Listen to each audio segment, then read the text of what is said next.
Ce que vous allez voir dans cette vidéo n'est pas une simple histoire. C'est une réalité brutale, une douleur humaine, une injustice qui dépasse l'entendement. C'est l'histoire d'une femme enfermée dans un monde de traditions impitoyables, où naître fille devient une condamnation, et où aimer son enfant peut coûter la vie. Restez jusqu'à la fin. Car ce qui va arriver à la fin de cette histoire va vous glacer le sang, vous briser le cœur, et surtout, vous laissera sans voix. Dans les profondeurs d'une région montagneuse oubliée du monde, là où le vent semblait murmurer la peur et où même les ombres hésitaient à se poser, se trouvait le village de Dharampur. À première vue, c'était un endroit magnifique. Des collines vertes, des rivières claires, des maisons en argile alignées comme des perles anciennes, et des nuits illuminées par les étoiles. Mais derrière cette beauté, se cachait une réalité si sombre que même la nature semblait s'y plier. Dharampur n'était pas seulement un village, c'était une prison pour les filles, une tombe pour leurs rêves, un endroit où les traditions avaient remplacé la compassion et où la cruauté se transmettait comme un héritage sacré. Depuis des siècles, une loi impitoyable y dominait. Toute fille qui atteignait l'âge de 12 ans sans être mariée devait être abandonnée dans la forêt. Jetée vivante, offerte aux bêtes sauvages, aux loups, à la faim et à la mort. Cette barbarie était appelée « protection de l'honneur ». Les villageois ne voyaient pas un crime, mais une fierté. Ils répétaient sans cesse que la fille non mariée après 12 ans devient malédiction, et personne n'osait les contredire. Les mères pleuraient en silence, les pères baissaient la tête comme des esclaves devant le destin, et les petites filles grandissaient avec un compte à rebours accroché à leur vie. Chaque anniversaire n'était pas une fête, mais un pas vers la peur. Au coin de ce village vivait une femme nommée Saman et sa fille unique, Mère Bano. Elles habitaient une petite cabane fissurée par le temps, mais à l'intérieur régnait une chaleur que le village entier ignorait, la chaleur de l'amour, de la foi et de la douceur. Saman avait élevé sa fille seule, affrontant pauvreté, regards méprisants et solitude. Elle n'avait pas de richesse à offrir à Mère Bano, mais elle lui avait donné bien plus précieux. Elle lui avait appris l'amour de Dieu, la lumière du Coran, la force de la prière et l'espoir au cœur des ténèbres. Chaque soir elle disait « Ma fille, le destin courbe la tête devant un cœur pur. Un jour tu seras une reine, pas une reine d'or et de bijoux, mais une reine de dignité et de force. » Mais les villageois se moquaient. La fille sans père deviendra reine? Non. Elle finira dans la forêt. Les rires cruels résonnaient comme des coups de fouet. Mais Saman ne pliait pas. Elle essuyait ses larmes en secret et serrait sa fille contre elle. Le temps passa. Mère Bano grandit, belle, douce, pieuse. À 10 ans, elle connaissait déjà de longues sourates du Coran. Mais avec chaque jour qui passait, l'angoisse grandissait. Et un soir, les hommes du village frappèrent à la porte. Leur visage était dur comme la pierre. Ils entrèrent sans demander permission. 2 ans, seulement 2 ans avant qu'elle n'atteigne 12 ans, dirent-ils froidement. Trouve-lui un mari ou nous suivrons la tradition, tu sais comment. Leur voix ne portait ni compassion, ni hésitation, seulement le poids de la barbarie. Lorsque la porte se referma derrière eux, les jambes de Saman tremblèrent. Elle tomba en prosternation, ses larmes inondant la terre. Ô mon Dieu, je t'ai toujours demandé qu'elle devienne une princesse, pas une ombre jetée aux bêtes. Elle pria, elle pleura, elle espéra. Mais dans ce village, le destin n'écoutait que la loi des hommes. Très vite, un seul mariage possible fut proposé. Safdar, un jeune homme pauvre, sans avenir, sans tendresse. Mais il représentait la seule barrière entre Mère Bano et la forêt. Saman accepta sans choix, sans joie, sans sourire. Le mariage fut célébré sans musique, sans rire, sans lumière, seulement avec la peur, la peine et la résignation. Le jour où Mère Bano quitta sa mère, le ciel semblait lourd. Le vent portait un étrange silence. Saman l'embrassa une dernière fois, les yeux remplis d'amour et de douleur. « Souviens-toi, tu es une reine. Même si le monde te traite comme une esclave, ton âme est noble. » Mère Bano partit, le cœur lourd, ses pieds soulevant la poussière de ce destin qu'elle n'avait pas choisi. Elle pensait quitter l'enfer. Elle ne savait pas encore qu'elle marchait vers une vie encore plus sombre, là où sa foi, son courage et sa dignité seraient mis à l'épreuve comme jamais. C'est ainsi que commença réellement son destin. Dans un village où la cruauté régnait, mais où une âme pure, fragile et forte à la fois, s'apprêtait à affronter des tempêtes que même les montagnes auraient redoutées. Le voyage vers le nouveau village fut long, silencieux et lourd comme une marche funéraire. Mère Bano gardait les yeux baissés, tenant son voile comme un bouclier fragile contre le monde. Elle pensait qu'en quittant Dharampur, elle laisserait derrière elle la peur, les menaces et la tradition barbare de la forêt. Elle croyait naïvement qu'un nouveau foyer pourrait signifier une nouvelle chance. Mais parfois, le destin ne déplace pas une personne pour la sauver, il la déplace pour la tester encore plus durement. Le village de Safdar semblait à première vue plus grand, plus organisé, presque plus civilisé que Dharampur. Mais très vite, Merbano comprit que ce lieu n'était pas une maison. C'était une autre prison, mais construite avec des murs encore plus invisibles et plus cruels. Ici, les femmes ne parlaient pas fort. Elles ne levaient jamais les yeux devant les hommes. Elles marchaient la tête courbée, comme si même le vent leur appartenait interditement. On disait que dans ce village, une femme n'était pas un être humain. Elle était une propriété. Une chose. Un objet dont on décidait le sort sans remords. À peine arrivé, Merbano fut accueilli non pas par des sourires, mais par des regards froids, calculateurs et méprisants. La mère de Savdar, une femme au visage dur et à la voix coupante comme un couteau, la détailla de la tête aux pieds, comme on inspecte un animal acheté au marché. Elle est trop maigre, et ses mains? On verra si elles savent travailler. Ici, la belle apparence ne sert à rien. Ici, une femme se prouve en silence. Aucune bénédiction, aucun mot rassurant. Juste un verdict. La maison n'était pas un foyer, mais une forteresse de règles strictes. Se lever avant l'aube. Nettoyer chaque coin de la cour. Aller chercher l'eau à la rivière, parfois sous la pluie, parfois sous un soleil brûlant. Cuisiner pour toute la famille sans jamais s'asseoir pour manger à la même table. Travailler jusqu'à ce que les mains tremblent, et surtout, ne jamais se plaindre. Une femme qui parlait était considérée insolente. Une femme qui pleurait était traitée de faible. Une femme qui osait refuser un ordre était punie. Quant à Savdar, l'homme censé être son mari, il n'était ni un protecteur ni un compagnon. C'était un homme sec, écrasé par la parole de sa mère, incapable d'aimer, incapable d'écouter. Son regard n'exprimait ni douceur ni intérêt. Il la voyait comme une charge, une obligation, une présence inutile. Il ne parlait presque jamais, sauf pour ordonner ou pour reprocher. Jamais un mot tendre, jamais une main rassurante. Merbano avait fui une mort annoncée, pour tomber dans une autre forme de mort, une mort intérieure. Au centre de ce village régnait une autorité encore plus redoutée que les familles, la Panchaya, un conseil d'hommes qui décidait de tout. Il contrôlait les mariages, les disputes, les vies, et même les naissances. Ici, une fille n'était pas une bénédiction.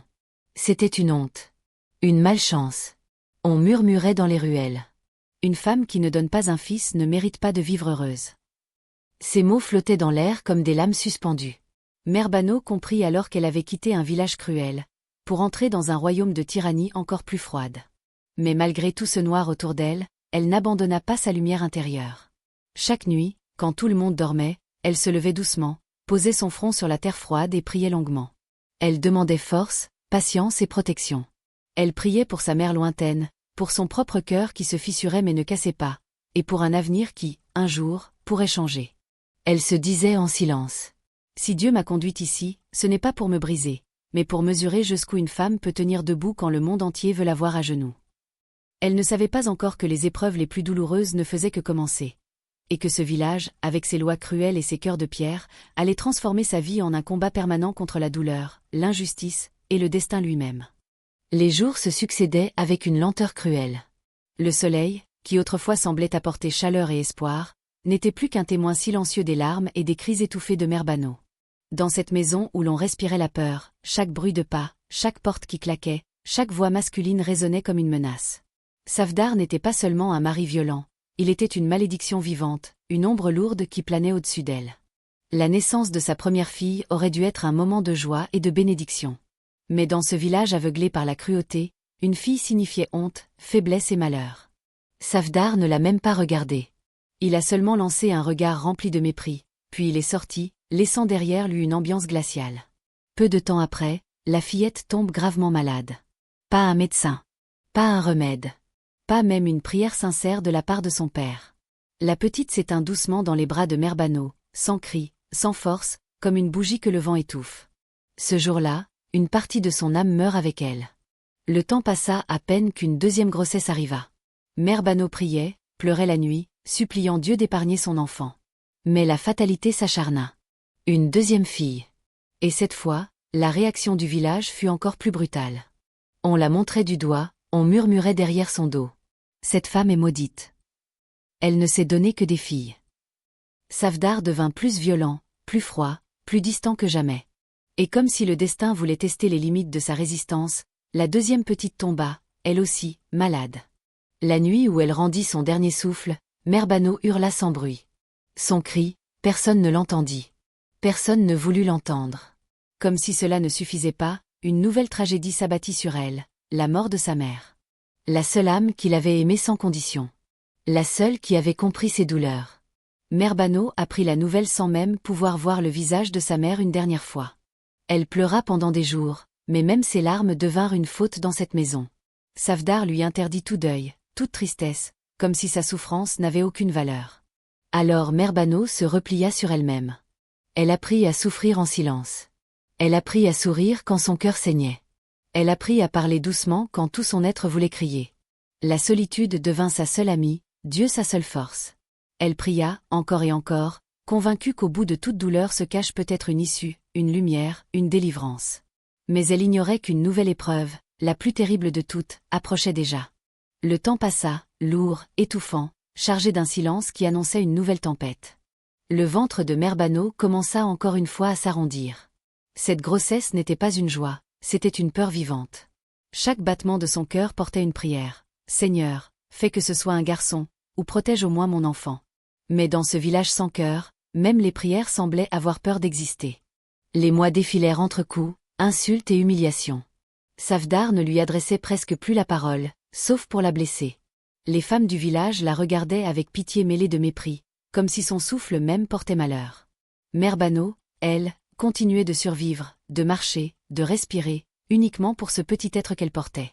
Puis arriva le jour. Une nuit froide, sans lune. Des cris de douleur traversèrent la maison. Les vieilles femmes vinrent, murmurant des mots superstitieux. Safdar tournait comme un animal inquiet, non pas par amour, mais parce que son honneur, disait-il, se jouait là. Les minutes devinrent des heures. La douleur devint un océan. Et enfin, un cri aigu retentit. Un cri de bébé. Un cri de vie. Mais ce fut aussi le cri d'un jugement. C'est une fille. Ces mots tombèrent comme des pierres sur la poitrine de Safdar. Son visage se transforma. Ses yeux devinrent deux flammes de haine. Le silence s'installa quelques secondes, mais c'était un silence mortel. Puis la tempête éclata. Safdar entra comme un démon dans la pièce. Il arracha presque le bébé au bras de la vieille femme, le regard plein d'un dégoût monstrueux. « Encore une fille !» cria-t-il. « Safdar, pitié !» murmura Mère Banot, épuisée, tremblante, les larmes mêlées à la sueur. Mais cet homme n'avait plus rien d'humain. Il frappa. Il hurla. Il jura devant Dieu, devant les ancêtres, devant le village tout entier que cette fois, elle paierait. Car pour eux, donner naissance à 3 filles n'était pas une destinée, mais un crime. Le lendemain, l'annonce se répandit comme une traînée de poudre. La panchaya, le conseil tribal, était convoqué. Les tambours résonnèrent dans le village comme ceux d'une exécution. Les hommes se rassemblèrent, l'air grave, mais avec ce regard cruel d'hommes qui se réjouissent secrètement d'un drame.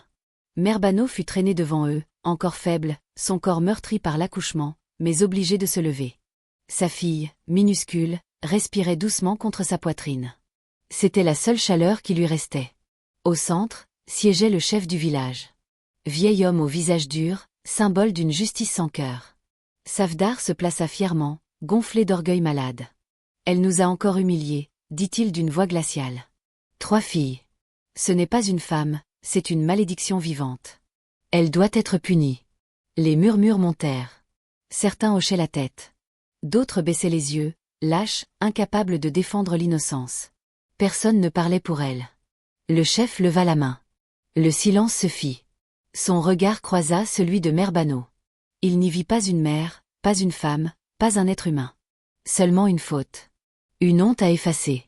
Selon nos lois, dit-il lentement, cette femme est coupable. Elle a défié l'honneur de son mari et souillé la dignité de notre communauté. La punition sera exemplaire, pour que toutes les femmes sachent. Un frisson traversa la foule. Mère Banot sentit ses jambes céder. Sa fille se mit à pleurer doucement, comme si elle sentait la mort approcher. Et là, le verdict tomba. Dur. Implacable. Inhumain. Un verdict qui ne condamnait pas seulement Mère Banot, mais aussi cette petite vie innocente dans ses bras. Le destin venait d'être scellé. Et personne dans ce village n'aurait imaginé jusqu'où cette sentence allait les mener. Le vent soufflait fort ce jour-là, comme si même la nature refusait d'assister à ce qui allait se produire. Le village entier s'était rassemblé, les regards fixés sur Mère Banot, cette femme fragile, amaigrie, encore marquée par l'accouchement, mais surtout condamnée par une loi sans âme. Le chef leva de nouveau la tête, et sa voix glaciale retentit. Cette femme a donné naissance à 3 filles, insultant l'honneur de Safdar et défiant la volonté de nos traditions. Son crime sera lavé, par son sang et par le silence éternel de cet enfant. Un murmure d'horreur traversa la foule. 2 mots s'échappèrent des lèvres de Mère Banneau, brisés, tremblants. Non, pitié. Mais la pitié n'existait pas ici. Le verdict était clair, elle devait mourir. Et son nouveau-né devait disparaître avec elle. Un arrêt de mort pour 2 innocentes. Safdar, gonflé de haine et d'orgueil, ne montra aucune hésitation. Il croyait laver son « honneur » par la barbarie. Les femmes du village pleuraient en silence, certaines cachaient leur visage, incapables de supporter la scène. Mais aucune n'osa parler. Dans ce monde, la peur était plus forte que la compassion. On traîna Mère Banneau loin de la foule, vers la périphérie du village, là où la terre semblait déjà marquée par les cris oubliés d'autres victimes. Ses jambes tremblaient, mais ses bras serraient son bébé avec la force d'une lionne blessée. Cette petite fille était tout ce qu'elle avait, tout ce qui restait de lumière dans ce monde de ténèbres. Elle leva les yeux vers le ciel. Elle ne supplia plus les hommes. Elle parla à Dieu. « Seigneur, si tu m'enlèves la vie, protège au moins la sienne.